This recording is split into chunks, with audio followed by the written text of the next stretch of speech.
The Cursed Marionette. It began with a theater. I had always been drawn to abandoned places, but there was something different about the Blackmore Theater.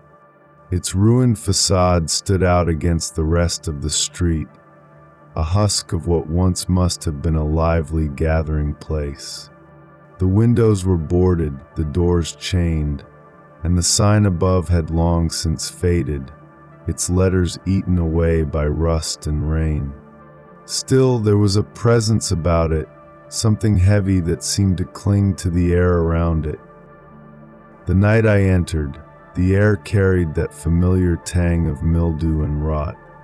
The boards creaked beneath my weight, the sound echoing in the vast, empty lobby like a cry in a hollow chest. Dust drifted through the beams of my flashlight, tiny motes floating lazily as though disturbed from decades of stillness. The scent of damp velvet and rotting wood filled my lungs, mingled with the faintest sweetness of mold. The stage was still there, though time had not been kind to it.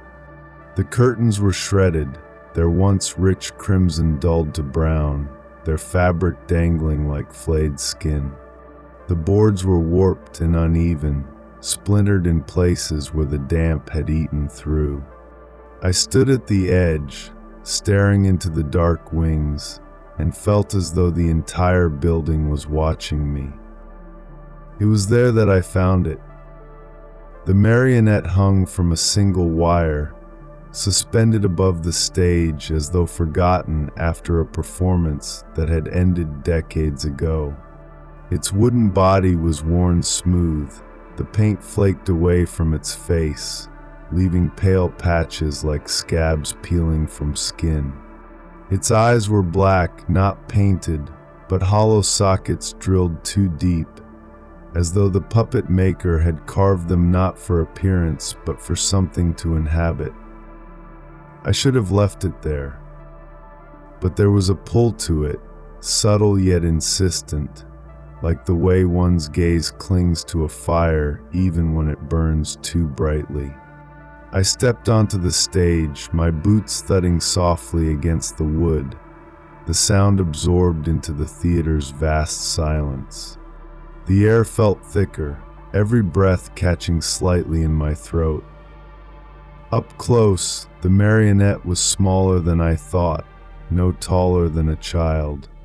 Its strings trailed upward into the darkness above, vanishing into shadows that my flashlight could not penetrate.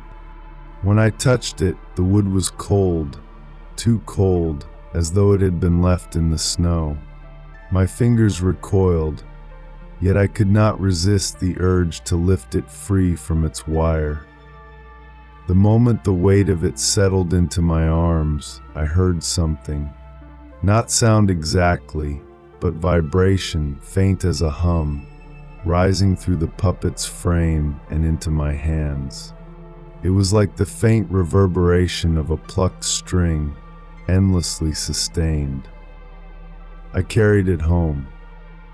The first night, I left it in the corner of my room, propped against the wall where the shadows gathered thickest.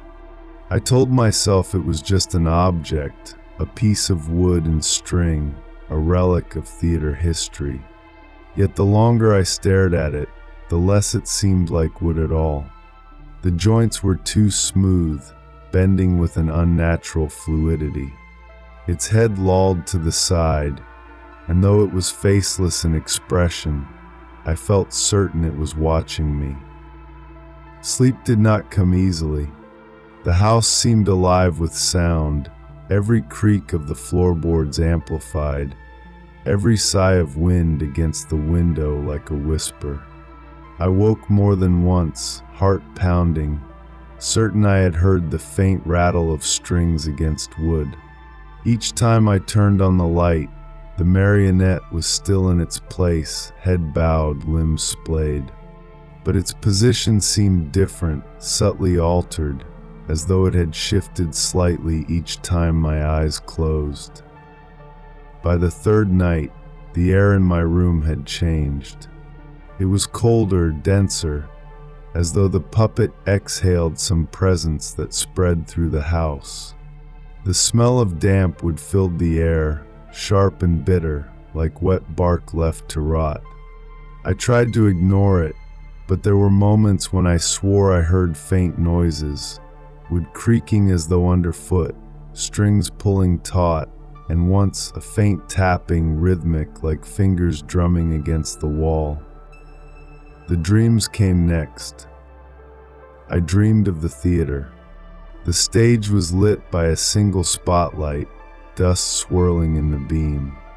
The marionette stood at the center, upright, no strings attached, its head tilted upward as though listening to something above. I could hear voices, distant, overlapping, whispering from the darkness of the audience. When I tried to move, I found myself frozen, my limbs stiff and unresponsive. I felt strings pulling at my wrists, my ankles, my throat. I woke with the taste of dust in my mouth, my sheets damp with sweat. The marionette was no longer in the corner.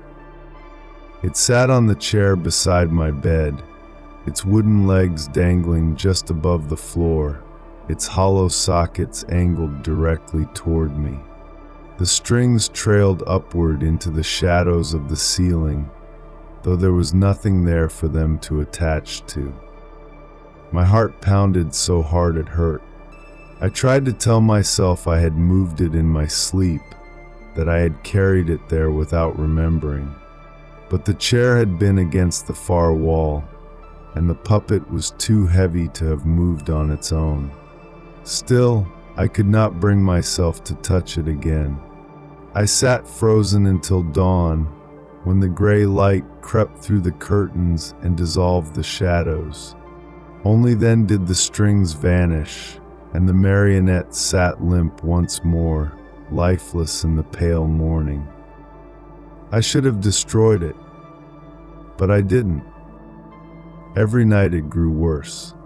The tapping grew louder, closer, sometimes right beside my bed. The smell of damp would permeated everything, sinking into my clothes, my sheets, my skin. The dreams became longer, more vivid. I was no longer in the theater. I was inside the marionette itself, trapped in the wooden shell, strings cutting into my limbs, every movement forced by an unseen hand above. When I woke, bruises ringed my wrists and ankles. By the end of the week, I couldn't tell the difference between waking and dream. Shadows moved in the corners of my vision, twitching in puppet-like motions, their heads jerking, their arms dangling at impossible angles. In the stillness of the night, I heard the sound of laughter, high-pitched, wooden, like the creak of hinges mimicking a voice. The marionette never stayed where I left it. One night it stood in the doorway of my bedroom, head cocked, arms outstretched. Another night, I found it seated at the table in the kitchen, strings trailing up into the ceiling fan. Once, I woke to find it lying beside me in bed, its hollow eyes fixed inches from my face. I have tried to burn it, but the fire dies each time I strike a match, the flame sputtering into nothing, as though the air itself refuses to feed it. I tried breaking it apart, smashing it with a hammer until the wood split and splintered. But the next morning, it was whole again, sitting in its corner, as if mocking my efforts. Now, the dreams do not end when I wake. The strings are always there, tugging faintly at my limbs, guiding me through motions not my own. Sometimes I catch myself standing without knowing how I got there, the marionette clutched in my hands, its head pressed against my chest like a child seeking comfort. I can feel it inside me now, burrowing deeper, threading itself into my thoughts. My movements grow stiffer, my voice hoarser, my breath shorter. My reflection in the mirror jerks and twitches, half a second out of sync. The sockets of the marionette are no longer empty. I see something moving within them, something that watches me with hunger. I am not sure how much longer I can resist. The strings are tightening, and I think soon I will dance.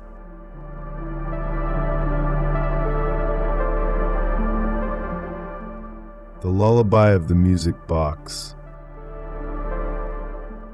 It began with a melody, a sound too faint to belong anywhere, too fragile to persist after so many years, and yet it lingered in the corners of my mind as though I had always known it. A lullaby, soft and uneven, carrying the innocence of childhood wrapped in the unease of memory. I could never place where I first heard it. Perhaps I hadn't. Perhaps it had been waiting for me, biding its time until I stumbled across the object that birthed it. The music box was not beautiful. It was small, no larger than my fist, its wood darkened with age and etched with scratches as though countless hands had worried at it. The brass crank on its side had corroded, a dull green spreading from its grooves, staining the surrounding wood. Yet despite its decrepit state, it still worked. When I wound the handle, the mechanism within stirred, and the lullaby crept forth like breath from a dying throat. The first time I played it, I was in the attic. Dust swirled around me in the beam of my flashlight, the air thick with the bitter tang of mothballs and old paper. I had been going through the belongings left behind by the previous tenant of the house, a recluse who had died alone with no family to claim his possessions. The attic was filled with his life, furniture shrouded in yellowing sheets, boxes of photographs bleached pale by time, books swollen with damp. The music box had been buried at the bottom of a trunk lined with rotting velvet. I remember the way the fabric clung to my hands when I pulled it free, damp and smelling of mildew, as though the trunk had been sealed away for far longer than it should have. The box itself seemed to pulse faintly in my grip, not with movement but with presence, as though aware it had finally been found.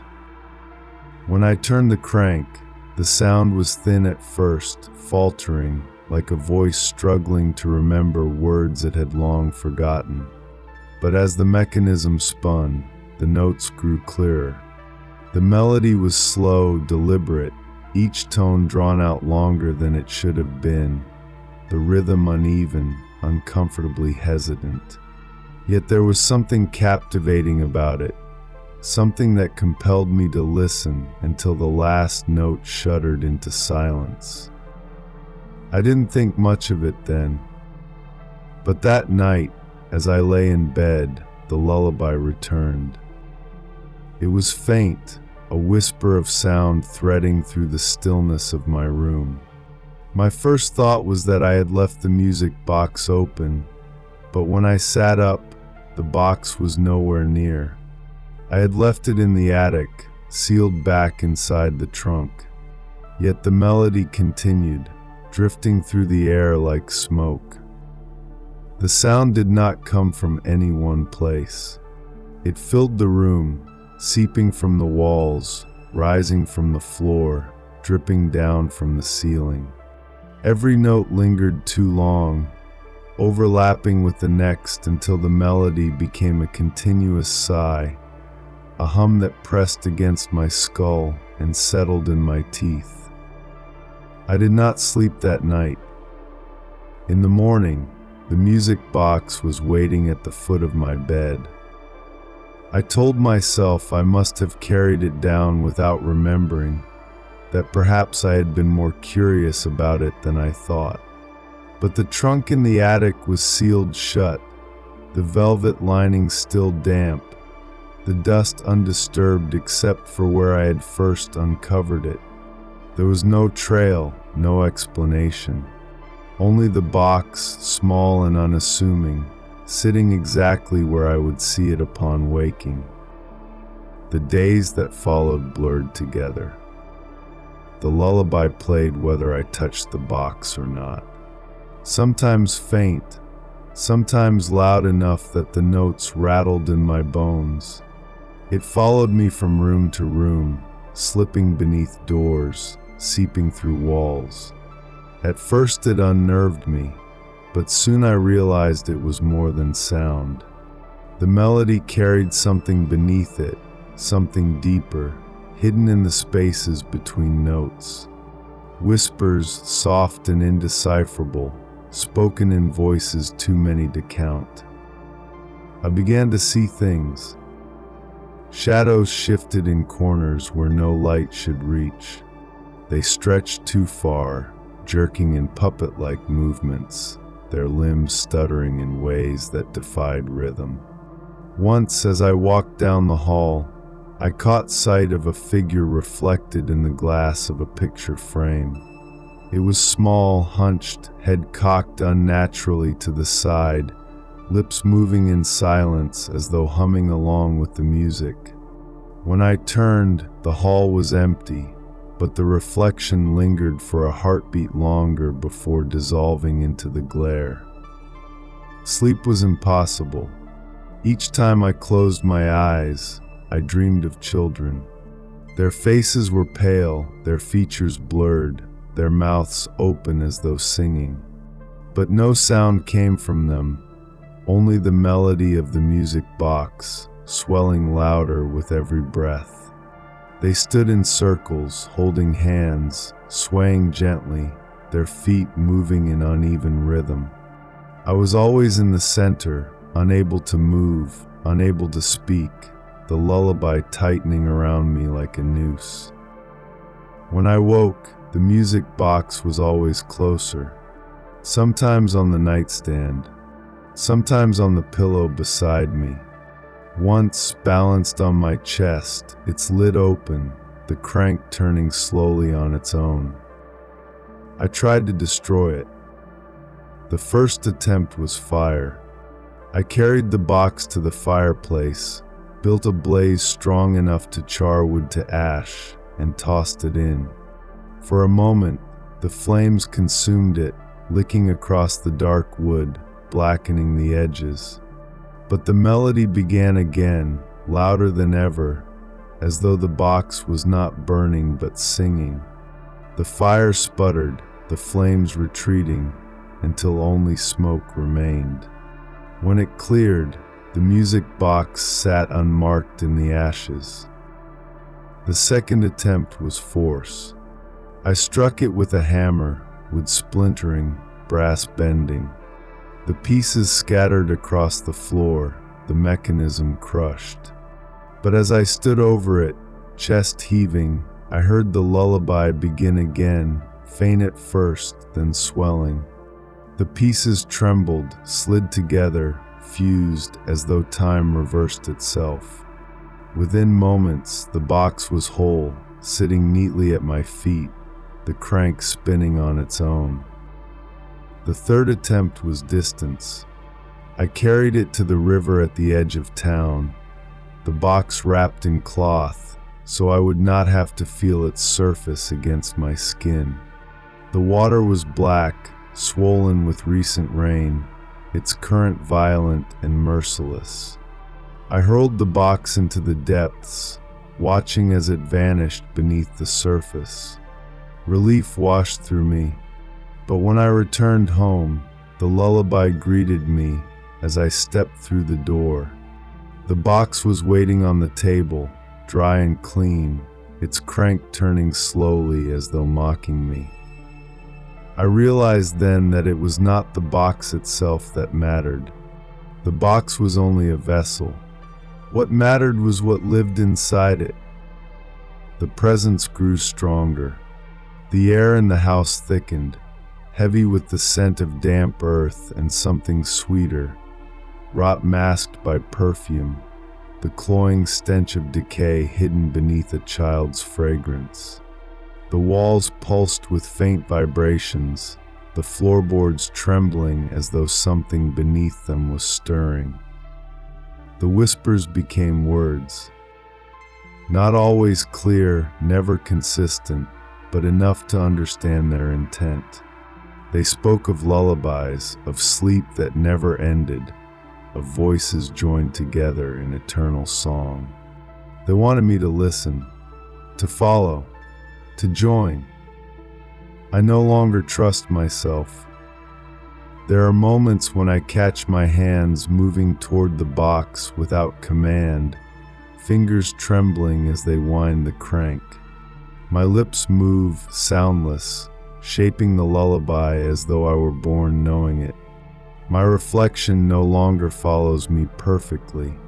Sometimes it lingers, mouth still moving when mine has stopped. Sometimes it smiles when I do not. Last night, I dreamed of the children again, but this time, their faces were clear. Their eyes were hollow, their skin pale and stretched, their lips split and bloodless from endless singing. They reached for me, their hands cold and damp, and pulled me into their circle. The melody rose louder, endless, and for the first time, I sang with them. When I woke, the music box was gone. But the lullaby remains. It hums through the walls, it seeps through my bones, it fills the silence where thought should be. The house vibrates with it, the world pulses with it, my body aches with it. I feel strings tightening around me, not of rope or cord, but of sound itself. The lullaby is no longer outside of me. It is within me, and I know now that it will never stop.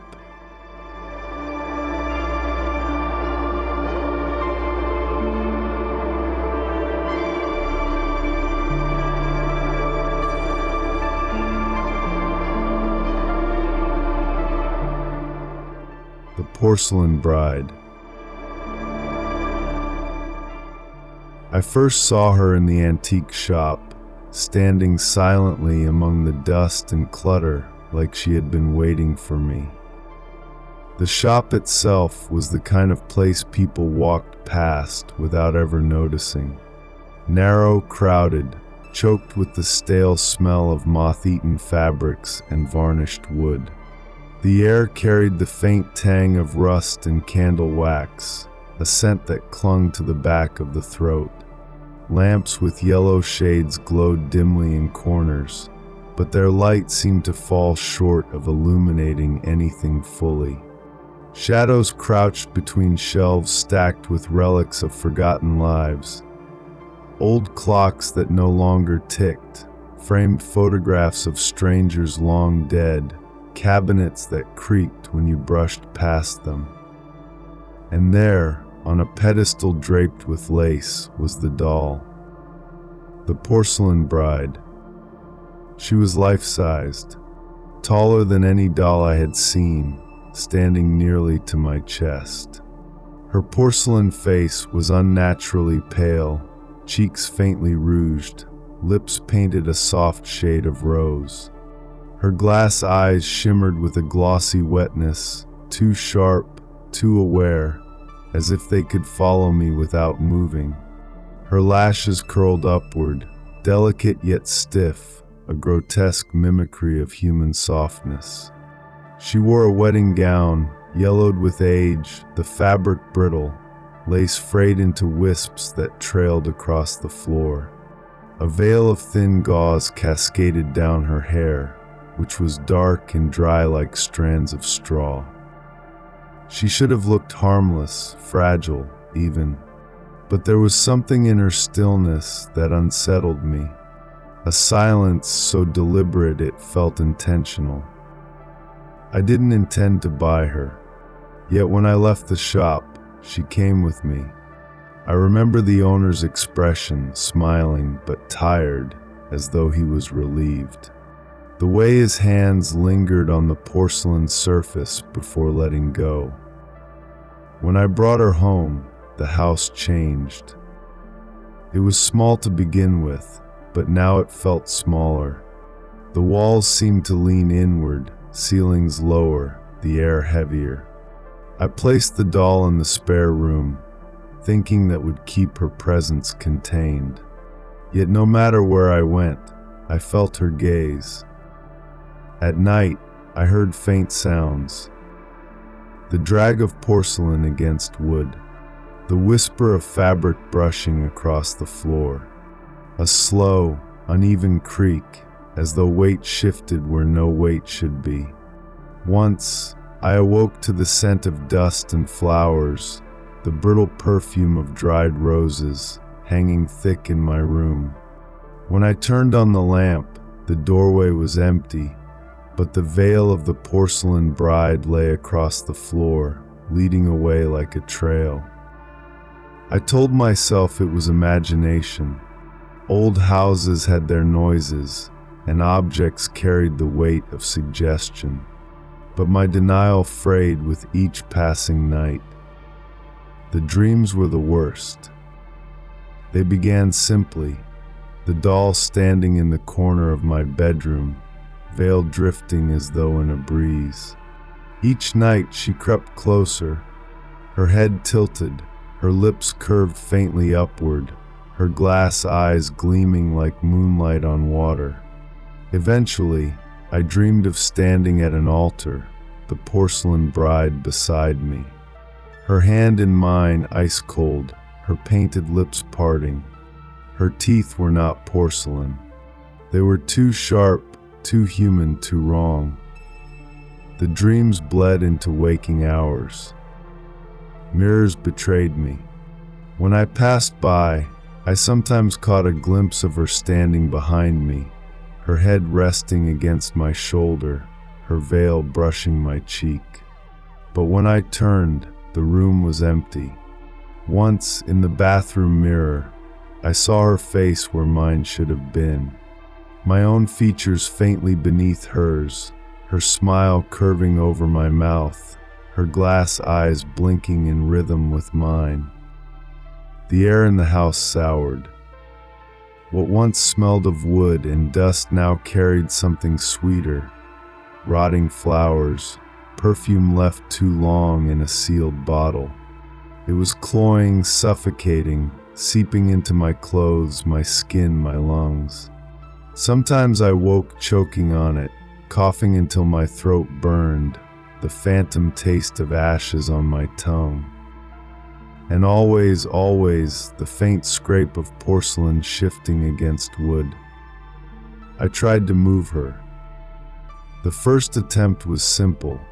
I carried her back to the shop. But when I arrived, the building was gone. Not empty, not abandoned, gone. In its place was a narrow alley, bricks pressed close together, no door, no window, no trace. The second attempt was destruction. I lifted her, carried her to the yard, and let her fall. Porcelain cracked against stone, her face splitting down the middle, fragments scattering across the grass. Relief surged through me, but as I turned, I heard the whisper of lace. When I looked back, the pieces were gone. The bride stood whole again, her head tilted slightly more than before, her smile sharper. The third attempt was fire. I doused her gown in lighter fluid, struck a match, and watched the flames rise. The gown blackened, lace curling, the veil collapsing into cinders. But beneath the charred fabric, the porcelain gleamed untouched. The fire withered, the smoke sank, and when it cleared, she stood immaculate, her gown as white as it had been the day I found her. That night, she stood at the foot of my bed. I couldn't move, couldn't scream. The weight of her presence pressed down on me like earth, suffocating, crushing. Her veil shifted as though in water, her hand rising slowly, fingers reaching. Cold brushed my ankle, climbing higher, settling against my chest. My heart stuttered beneath her touch, blood freezing, limbs heavy as stone. I woke gasping, but the room was empty. Only the faint scent of rotting flowers remained. I know she waits. She doesn't need to move quickly. Each day I feel myself unraveling, thoughts fraying, strength fading. My reflection is less my own. Sometimes I see her veil draped over my shoulders. Sometimes her smile pulls at the corners of my mouth.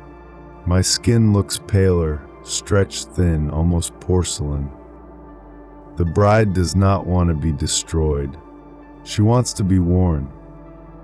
And I feel her slipping inside me, settling into my bones, lacing herself into my veins. Her lullaby is silence, her vows unspoken, but I hear them all the same. Each night, her hand rests a little heavier against my chest. Each morning, my pulse beats slower. I know soon I will not wake at all. When that happens, she will rise. Not porcelain anymore, not hollow. She will wear me, walk in my skin, breathe with my lungs, smile with my mouth. The gown will not be fragile lace but flesh, the veil not gauze but hair. And when she walks into the world, no one will know. The porcelain bride waits for her wedding day, and I am her groom.